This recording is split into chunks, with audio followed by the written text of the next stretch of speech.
started studying. And then he started getting hit with vicious rumors, vicious. And the Secret Service told me just coming in, sir, we checked out all of those things. Sir, they're not true.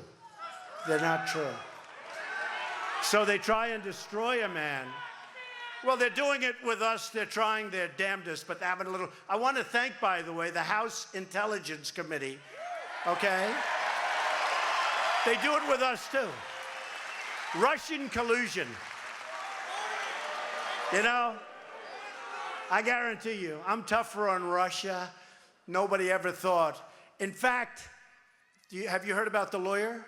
For a year, a woman lawyer, she was like, oh, I know nothing, no. Now, all of a sudden, she supposedly is involved with government. You know why? If she did that, because Putin and the group said, you know, this Trump is killing us. Why don't you say that you're involved with government so that we can go and make their life in the United States even more chaotic? Look at what's happened. Look at how these politicians have fallen for this junk. Russian collusion. Give me a break. I'll tell you, the only collusion is the Democrats colluded with the Russians, and the Democrats colluded with lots of other people. Take a look at the intelligence agencies.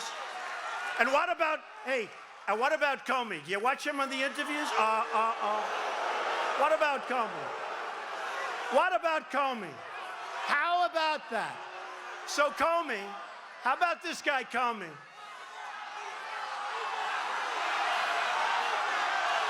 He said the other night, the fake, dirty dossier, he said the other night on Fox, he said very strongly, no, I didn't know that it was paid for by the Democrats and Hillary Clinton. He didn't know.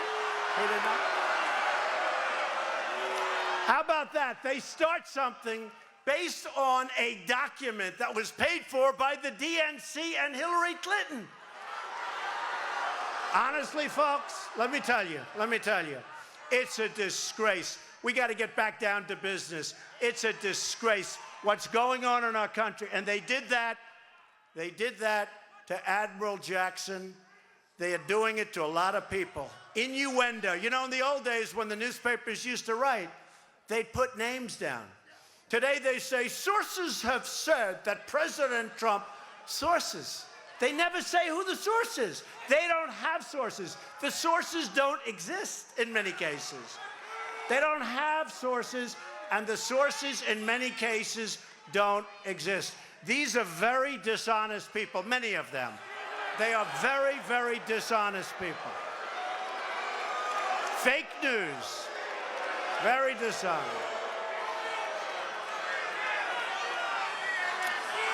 But you watch Comey, and you watch the way he lies. And then he's got the memos. I wonder when he wrote the memos, right? Then he's got the memos, and he puts them up.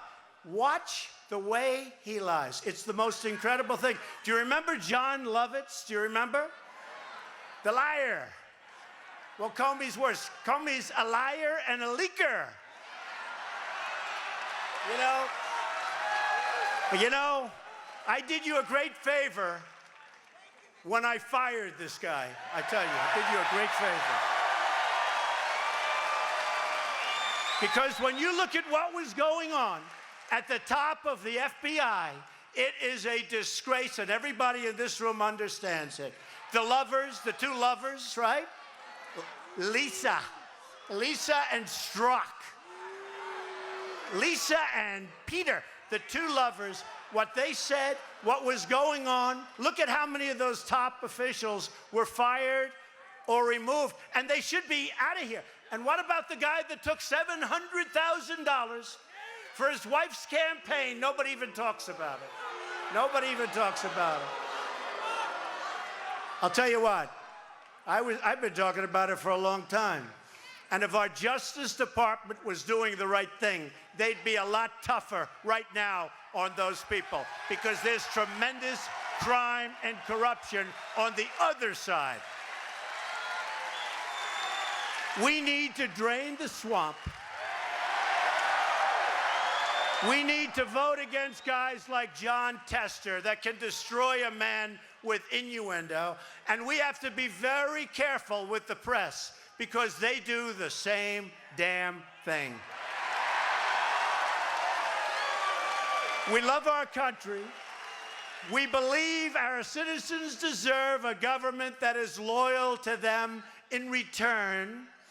For too long, the loyalty of Michigan workers was repaid with pure and simple betrayal. You were betrayed. For decades, you were dealt one devastating blow after another.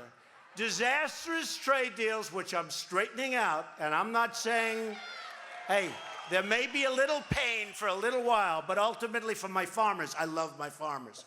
They're great patriots.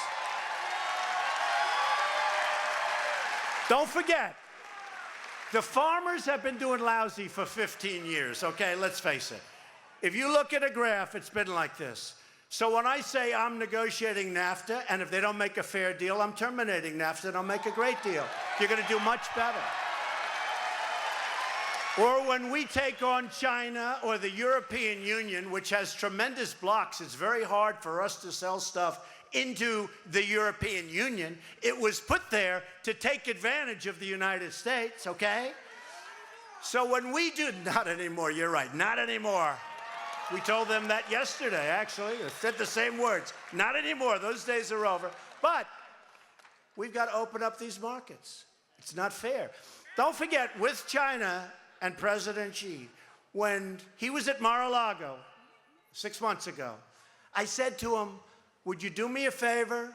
Would you take our cattle? Because you remember in 2000, they wouldn't take our cattle for whatever reason. But they didn't take cattle. After a short discussion, he said, I will. So the cattle is now going to China.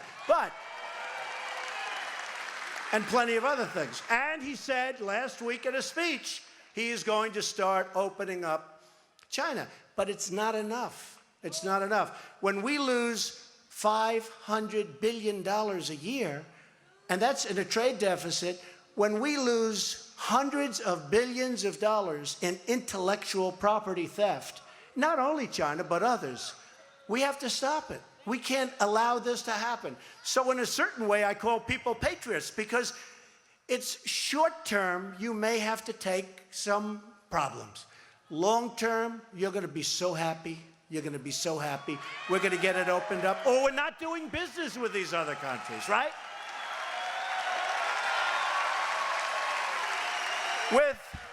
With the European Union last year, you know, it sounds so nice, the European Union. You know why? I mean, they literally did, like I said, they formed to take advantage of the United States. And I don't blame them. You know what? I don't blame them. I don't blame President Xi. I don't blame Prime Minister Abe of Japan. I don't blame the heads of these countries for taking advantage of us. I blame past presidents and past leaders of our country.